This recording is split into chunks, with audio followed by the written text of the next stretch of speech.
Seeing at 6 p.m., I'd like to call the May 3rd, 2023 regular meeting of the Kenai City Council to order and ask if you are able to please rise and join me in the Pledge of Allegiance. I pledge allegiance to the flag of the United States of America and to the republic for which it stands, one nation, under God, indivisible, with liberty and justice for all. Welcome, everybody. Thanks for coming out and joining us this evening. Clerk, please call the roll. Vice Mayor Baisden? Here. Councilmember Askin?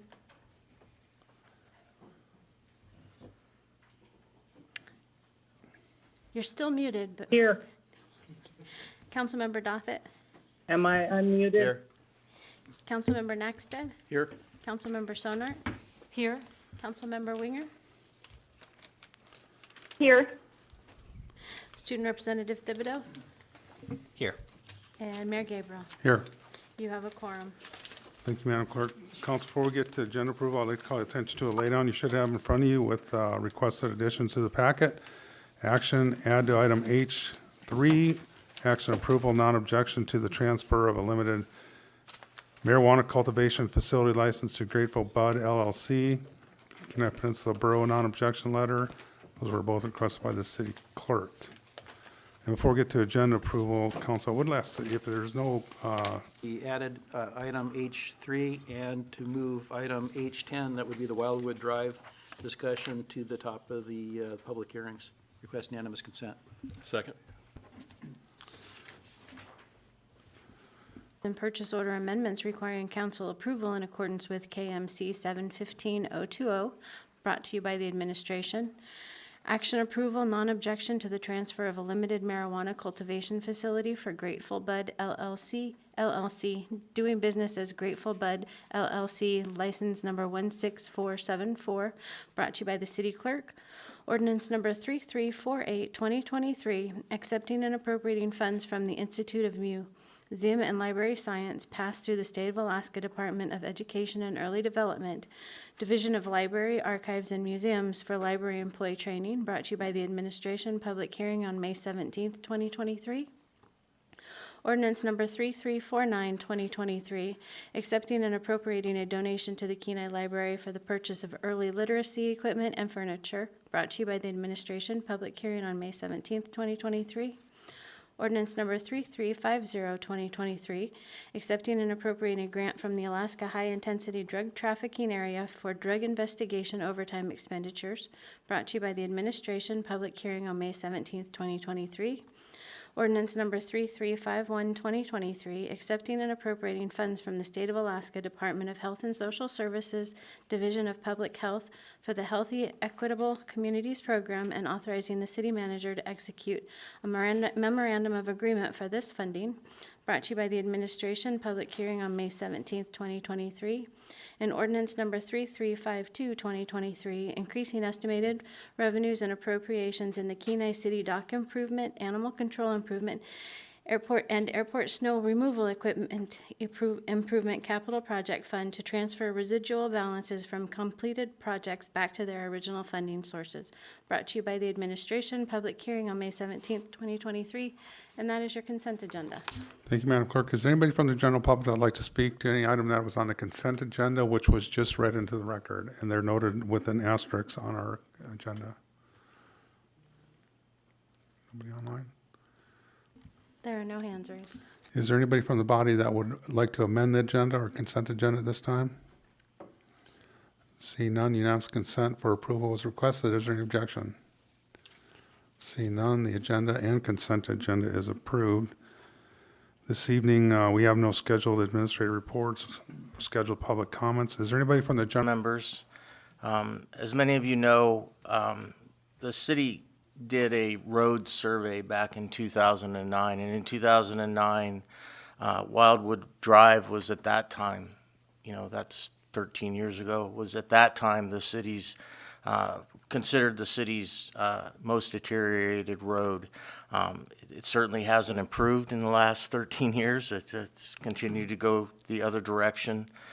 At the time, the city requested appropriation of funds, $329,000 was estimated for the cost to rejuvenate that road. And I think that as soils in the area and the subbase of the road was determined to have significant amounts of silt in it.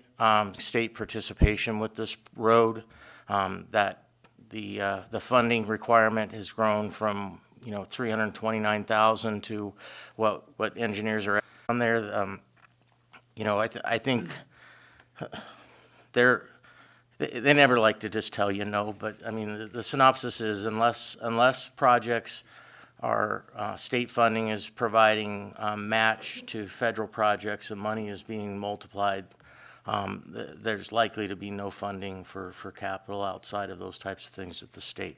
So here we are, and the administration looked at a couple of options.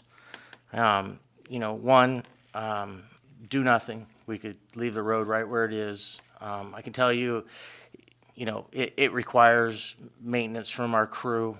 I can't tell you that it's tens of thousands of dollars a year. But I do think, we go over there and we put a significant amount of roadway patch on, and they do the best job that they can. But it's really, it's putting a Band-Aid on a very bad situation. So, and maintain it from there. I do, like the memo says, a lot would assume that going from a paved surface back to a gravel surface is a step backward, and I agree that it likely is. I don't think there would be a lot of wasted effort in that event. In any event, no matter what we do there, the asphalt's going to have to be ground up and removed, and this would. Mr. Butler.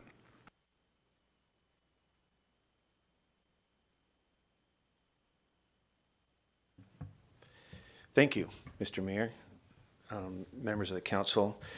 The history of a lot of land in Kenai is complex, from fed to state, back and forth. And this particular stretch of road, Wildwood Drive, all the way to the end of Cook Inlet View Circle on the other end, is actually property. Just the asphalt. You've got two attorneys, there's plenty of arguments. I guess I'm not in a position right now to argue a solution. What I'm trying to do is just simply say that we've got an issue that's pretty complex, and it goes back to mimeograph machine deeds, over the years, right? There could be a lot of legal arguments made and a lot of money spent on arguing about it. I think what K&A's objective is to work with the city and say, where do we go forward from here? We can talk about prescriptive easements, we can talk about eminent domain, we can talk about all these different things, but I think what I'm trying to express tonight is we'd like to sit at the table and say, okay, what's the city's interest? What's our interest? How do we get those, and how do we meet them? Recognizing that it's in everybody's interest that that road is safe, but the sooner the city or K&A allow, I think that as a seasoned attorney, if I could say that now, it's in our interest not to argue about the legal nuances, it's to come up with what's the problem, what's in the city's interest, what's in K&A's interest, and how do we agree mutually to move forward on resolving it. And I'm not trying to dodge your question, I'm just saying that I'm trying to help not rise to the bait of protracted legal arguments